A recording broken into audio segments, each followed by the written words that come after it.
Two big anti-terror operations underway in Jammu and Kashmir. The first one in the Akhal forest area of Kulgam in South Kashmir, where from the last 11 days, the security forces, that's the army, police, CRPF, are trying to corner and neutralize a big group of Lashkar-Qaeda who are camping in the forest area and using the jungle setting to their advantage. Last 11 days have seen fierce encounter, very few moments in between when the firing has stopped, relentless exchange of fire, and the security forces are trying their best. In fact, last many days they were trying to corner this group of Lashkar in a specific area in the forest and then launch the final assault. However, the jungle setting, the dense forest with limited visibility, the rocky formations, the kind of topography with caves obviously acting as the right cover for this Lashkar group to engage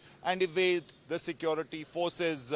We've been also told, our sources say, that they are very well equipped with latest weaponry, which includes the M4 rifles. They also have night vision devices, goggles that they're using in the night to track security force movement, to track the army movement. In case they find the security force Jawan, they're firing with precision from long distance using these weapons, using log scope. So that has led to casualties as far as the army is concerned. 2 Jawans have been killed in action, 12 others have been injured. But sources say that the operations will continue, and obviously challenge for the security forces is to come up with a new strategy, devise a new strategy wherein they can effectively launch an operation, an assault, which would end the resistance put forth by this group.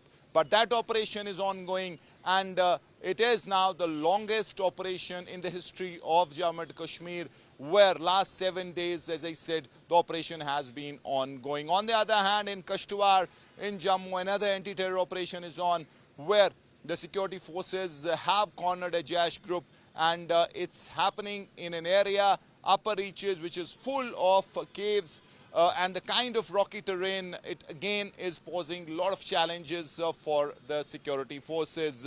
Visuals that TV Today Network accessed, exclusive visuals showing how IEDs and rifle grenades are being used to target these caves in a bid to end this resistance of this Jaish group. So 2 big operations happening in Jammu and Kashmir before the Independence Day, and importantly, these operations showcasing the changed dynamics of the anti-terror front, where from urban theatre or should I say from built-up areas, this new wave of militancy has moved to the forests, and it is involving not the local cadre but non-locals, people who are very highly trained. They have the latest weaponry, and they have been precisely trained to sustain and engage the security forces for long hours in jungle warfare. With camera person Tariq Lone, Meet Farid, Srinagar for India Today.